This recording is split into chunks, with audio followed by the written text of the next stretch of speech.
Carlos Gracie.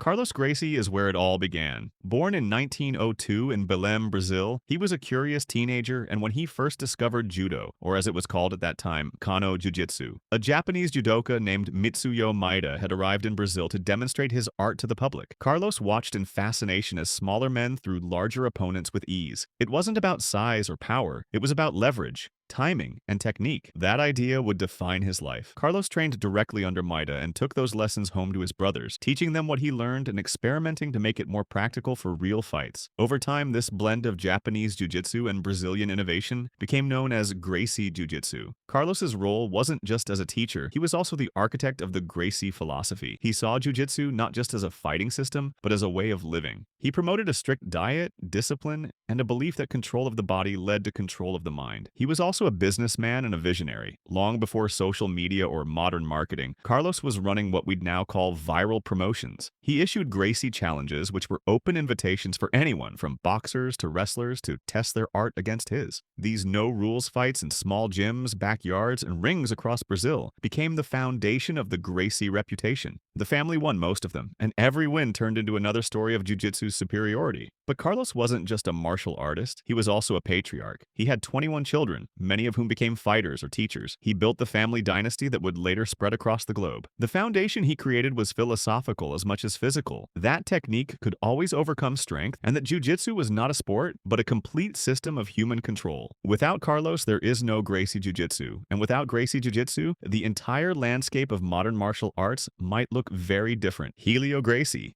If Carlos Gracie created the foundation, Helio Gracie gave it a soul. He was the younger, weaker brother. Helio was small, frail, and constantly sick as a child. He couldn't train like the others, couldn't rely on strength, and had to adapt everything to survive. That struggle would change martial arts forever. Helio began by watching his brothers teach. When one day Carlos was late for a private lesson, Helio stepped in to show the student the techniques himself. What he found was that many of the traditional jiu-jitsu moves didn't work for him physically, so he adjusted them with simplifying grips, relying on leverage, and focused on energy efficiency instead of muscle. What came out of those adaptations became the core of Gracie Jiu-Jitsu, a version of Jiu-Jitsu that anyone, regardless of size, could use to defend themselves. Helio wasn't just a technician, he was a fighter in the truest sense. He tested his art in dozens of Vale Tudo matches, the no-rules predecessors to mixed martial arts. He fought opponents who outweighed him by huge margins, often taking beatings but never backing down. To many Brazilians, it wasn't about winning or losing, it was about the courage to face anyone, anywhere, with technique alone. Helio also shaped the philosophy that would define generations of Gracies. He taught that jiu-jitsu was about patience, calmness, and moral discipline, and that control of emotion was as important as control of your opponent. He saw fighting not as aggression, but as self-mastery. Those lessons influenced his sons, who would later bring jiu-jitsu to the world. For decades, Helio represented the purest version of the art. Even in old age, he was known to roll with students, proving that technique never dies. Helio was jiu-jitsu's heart, and the living example of what it meant to turn weakness into power through jiu-jitsu. Carlson Gracie.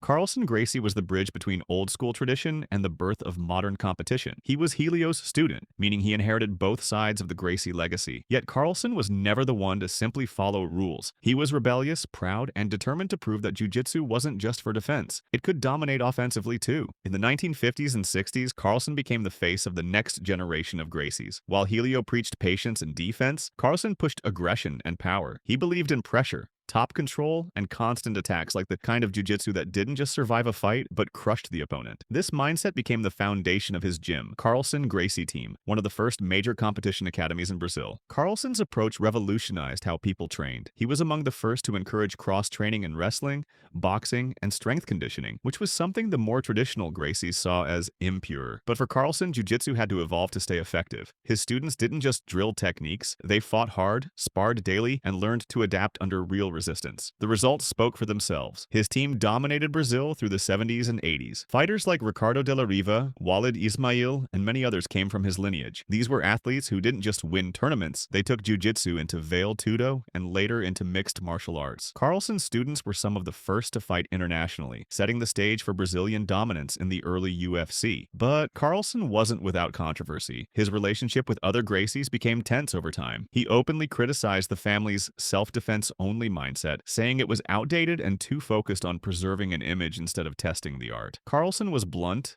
emotional, and never afraid to speak his mind, which made him both loved and feared in the jiu-jitsu world. Still, even his critics couldn't deny what he built. The modern competitive scene with teams, camps, rivalries, and full-time athletes all trace back to Carlson's influence. He was the first to show that jiu-jitsu could be both technical and ruthless, and both beautiful and brutal. Royler Gracie.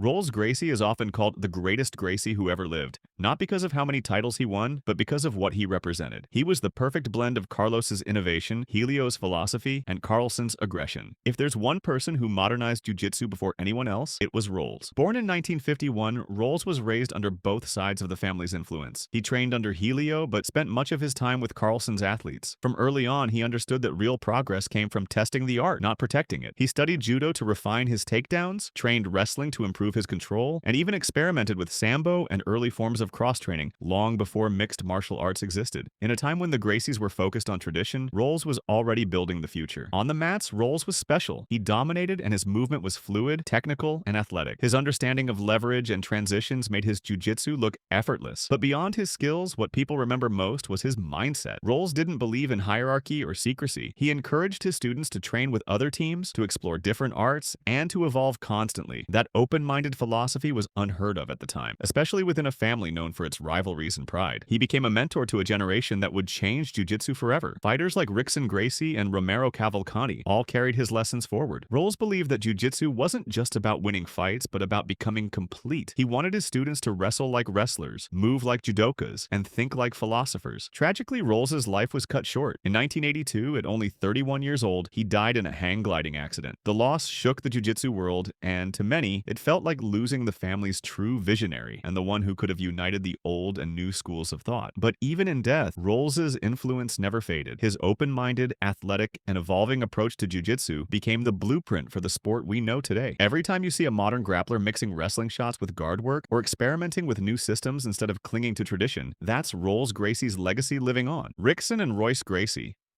Rickson and Royce Gracie, two brothers who carried the Gracie name into a legendary status. One became a myth whispered about in gyms across Brazil, the other became the face that introduced jiu-jitsu to the entire planet. Together, they turned the family's martial art from a niche tradition into a global revolution. Rickson was born in 1958, the son of Helio Gracie, and from the beginning he was seen as the chosen one. Within the family, everyone from cousins to uncles knew he was different. His balance, control, and composure were almost unnatural. In the 1980s, Rickson fought in Vale Tudo, events across Brazil and Japan, where he built his near-mythical unofficial record of 450-0. Whether the number was literal or not, the legend was real, and everyone who rolled with him walked away saying the same thing. Rickson feels different. He defeated top fighters in Pride and other early MMA shows, and became the symbol of technical purity. His name was spoken with reverence even by world champions, who admitted that rolling with him felt like drowning slowly with no escape. Rickson's influence went beyond fighting. He brought a spiritual and almost meditative side to jiu-jitsu. He emphasized breathing, being calm under pressure, and the idea that jiu-jitsu was as much about self-control as it was about submissions. Then came Royce Gracie, Rickson's younger brother. He was smaller, quieter, and far less intimidating on the surface. But when the Gracie family decided to introduce their art to the world through a new event in 1993 called the Ultimate Fighting Championship, it was Royce who they sent. Not Rickson, not the strongest or most athletic member of the family, but the one who looked like a normal man. That was deliberate. They wanted to prove that even the average-sized Gracie could beat anyone using jiu-jitsu. At UFC 1, history was made. In a single night, Royce submitted 3 opponents from completely different disciplines without throwing a single punch. He used calmness where others used chaos and leverage where others used force. He went on to dominate the early UFC tournaments, submitting men much larger and stronger than him, and single-handedly changing what the world thought a fight was. Royce became a global symbol, not just for the Gracies, but for an entirely new combat sport. People around the world rushed to gyms looking to learn what that Gracie guy did. That was the birth of the jiu-jitsu explosion, from California garages to Japanese dojos. Yet behind the fame, Rickson remained the fighter's fighter. Many within the family and the MMA community said that if Rickson had entered the early UFCS, no one would have stood a chance. But Rickson didn't chase fame. He represented the art's soul. Royce showed what jiu-jitsu could do, while Rickson embodied how deep it could go. Together, they defined two halves of the Gracie legacy. Rorion Gracie,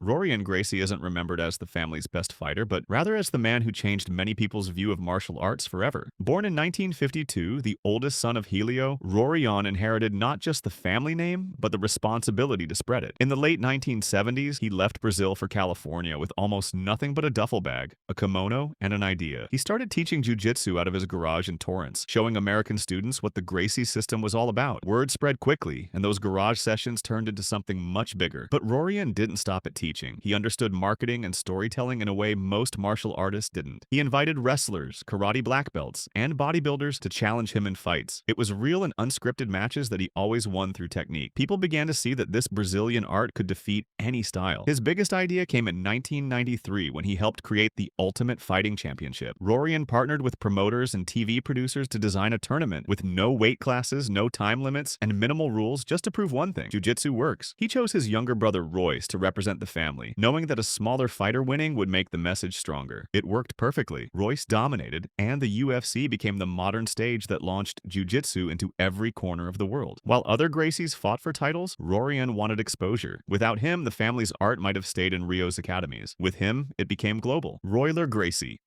Royler Gracie carried the family's competitive flag through the 1990s and early 2000s, earning respect not through words but through results. A four-time IBJJF world champion and three-time ADCC champion, Royler built his reputation on technical precision and composure under pressure. Every move he made reflected the original Gracie principles. What made Royler stand out was his balance between tradition and evolution. He fought using his father Helio's core philosophy to survive, control, and finish, but adapted it to the pace of modern competition. His guard work, posture, and transitions were clean and methodical, built for efficiency rather than flash. For years, he set the standard for how smaller athletes could dominate using perfect mechanics and timing. His most famous moment came at ADCC 2003 when he faced an unknown American named Eddie Bravo. Nobody expected Royler to lose. He was the favorite, the legend. But Bravo's triangle choke changed everything. That submission wasn't just a win, it marked a turning point in jiu-jitsu history, showing that the new generation could challenge even the Gracie elite. Their rematch years later ended in a draw, but it showed how far the sport had evolved and how willing Royler was to face anyone, anytime. Outside of competition, Royler became one of the key figures preserving Gracie tradition through his academy, Gracie Humata. His students describe him as demanding but deeply loyal, and as someone who teaches not just positions but how to think like a Gracie. Relson and Roger Gracie.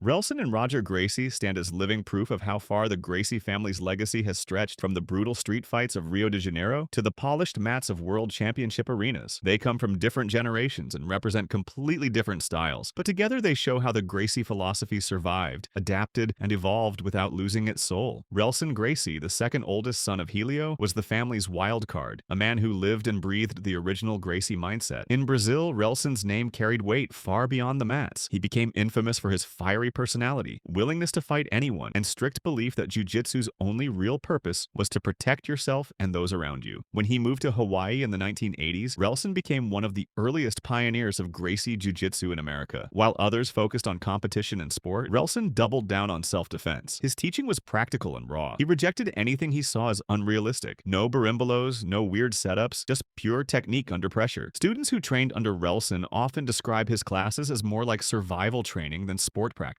He carried the Gracie challenge spirit to a new continent and refused to let jiu-jitsu become soft or overly sportive. Roger Gracie, meanwhile, represents the evolution of that same philosophy into its most refined and dominant form. Roger grew up surrounded by champions, but what made him special was his complete mastery of fundamentals. Standing 6 feet 4 inches with world-class timing and patience, Roger became one of the most respected and feared competitors in the history of jiu-jitsu. A 10-time IBJJF world champion and 2-time ADCC champion, Roger's career is defined by simplicity and perfection. He didn't rely on tricky guards or athletic explosiveness, but on technique executed flawlessly. Every opponent knew what was coming, yet almost nobody could stop it. One of Roger's most iconic moments came at ADCC 2005, when he submitted every single opponent, including legends like Ronaldo Souza with classic old-school techniques. Even in his later years, Roger's match against Marcus Almeida at Gracie Pro 2017 reminded fans of his precision and composure, as he secured a mount and finished with the same choke that defined his career. Relson and Roger might seem like opposites, while one being chaotic and street-minded, the other calm and technical, but they're bound by the same roots. Both embody the essence of Gracie Jiu-Jitsu. If you enjoyed this breakdown of the Gracie lineage and want to see more deep dives into Jiu-Jitsu history, make sure to like, comment, and subscribe. Let me know which Gracie you think had the biggest impact, and I'll see you in the next video.